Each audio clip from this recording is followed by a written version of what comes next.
Have you ever had conflicting feelings? The other side is seeking something you can't ignore, but the first side understands what's right. That's where I ended up. Something changed when Ethan, my son's best friend, arrived at my door. I couldn't put it out, like a spark. I now question how far temptation can actually push you before everything falls apart. I would definitely appreciate it before we begin. If you could hit that subscribe button, it helps me grow and create more stories like this for you, please. Your support means a lot. Now let's start with the story. It had been a long day, a tiring day, and I was alone in the house again, like I had been for far too long. My son Austin was out with his friends, and I was left with the silence that always seemed to echo through the rooms. I hadn't realized just how much I missed human connection until it had been absent for so long since my divorce. Austin, my son, and I had been alone. There were times when I thought everything was under control and that I was fine. In actuality, though, I hadn't dated anyone since the divorce, and it had been a while. I missed it, even though I hadn't gone on a date in years. I missed the touch of another person, the feeling of being wanted, of being seen in a way that wasn't tied to my role as a mother. That's when the doorbell rang. I wasn't expecting anyone. I opened the door, surprised to find Ethan standing there, holding a plate of cupcakes. My son's friend Ethan, he was 20. Now a young man gone, was the awkward teenager I remembered.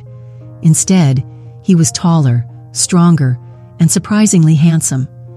In a way, I hadn't really noticed before. "Hi, Ava," he said with that easy smile of his. "My mom made these, thought you'd like them." I smiled back, though there was a nervous flutter in my chest. "Thanks, Ethan. That's sweet of her." He shifted on his feet, looking at me in a way that made me feel uncomfortable, but not just uncomfortable. There was something else, something that made my heart race a little. He was no longer the shy kid, but someone whose gaze seemed to hold weight. His eyes were confident, yet there was something in them that made me feel vulnerable. "Do you want to come in for a bit?" I asked, trying to sound casual, but my voice felt like it was betraying me. "Sure, if you don't mind," he replied, his voice deeper than I remembered. There was a seriousness in his tone that caught me off guard as he stepped inside.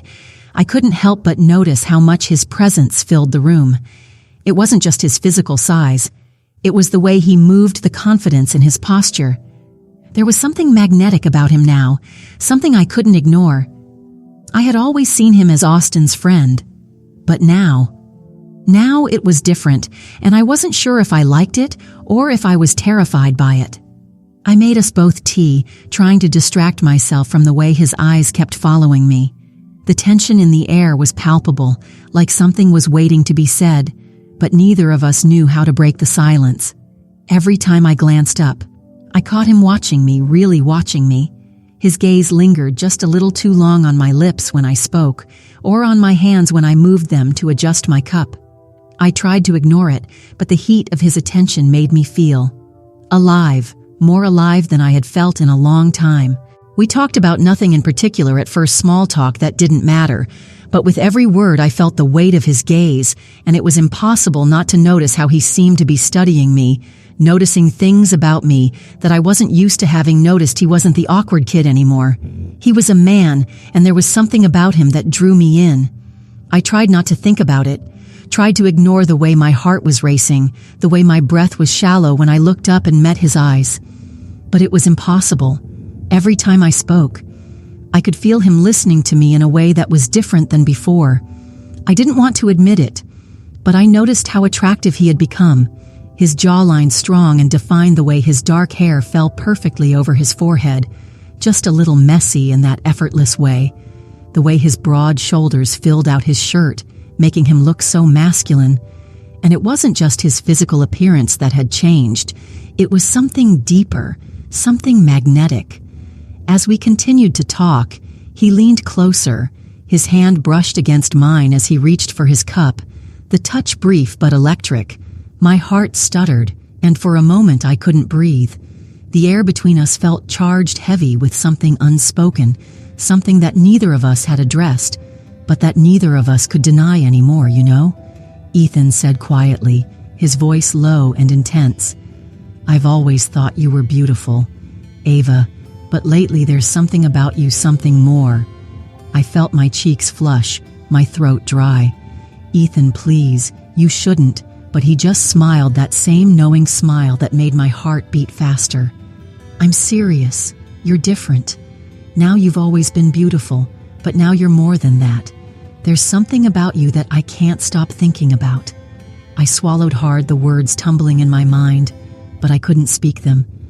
I should have told him to stop, told him that this wasn't right. He was Austin's friend, and I had to respect that. But as his gaze held mine, something inside me started to unravel. My mind screamed at me to stop, but my body was reacting to him in ways I hadn't felt in so long. His gaze dropped to my lips, and before I could stop myself, I leaned in, closing the distance between us, and then he kissed me. It wasn't slow, it wasn't gentle. It was urgent, desperate, as though we both knew that something had shifted between us. I felt his hands on my back, pulling me closer, his mouth hot and demanding against mine. I let myself sink into it, into the feeling of him, into the touch, the heat that had been building between us for so long. His hand slid down to my waist fingers, lingering on my skin. I didn't pull away. I didn't want to. For the first time in so long, I felt wanted, seen, alive. I told myself that I should stop that. This wasn't right. But in that moment, I couldn't. I couldn't pull away. But then, just as suddenly as the desire had surged, reality came crashing in. This was wrong. It was so wrong. The guilt hit me like a cold wave, and I pulled away sharply, my breath ragged, my heart pounding in my chest. "What are we doing?" I asked, my voice shaky, barely above a whisper. "Ethan, we can't. This can't happen." He looked at me, confusion and desire swirling in his eyes. "But I want this. Ava, I want you. I've wanted you for so long." His words hung in the air, heavy with meaning, but I couldn't let myself fall into them. I couldn't. I was Austin's mother. This wasn't right. "No," I said more firmly, my voice trembling with a resolve. "I didn't know I had you. Need to go now." With my hands shaking, I got up and stepped away from him. I could see the uncertainty and hurt in his eyes, but I had to stop it. Ethan got to his feet carefully, not like this. His face was unreadable. "I won't forget this, Ava," he said softly before turning and walking toward the door. The finality of the moment echoed in the silence. As he left, I sank back onto the couch, my head in my hands. What had just happened?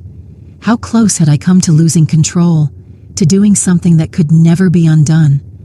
I knew deep down that this wasn't over, the attraction, the tension. It wasn't gone, and that scared me more than anything.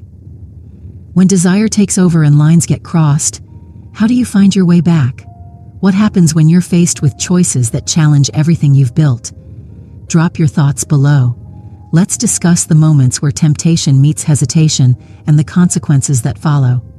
Hit subscribe, like, and enable notifications for more. Till the next time, if you're drawn in by tales of forbidden tension and difficult choices, not knowing what you want is sometimes the hardest thing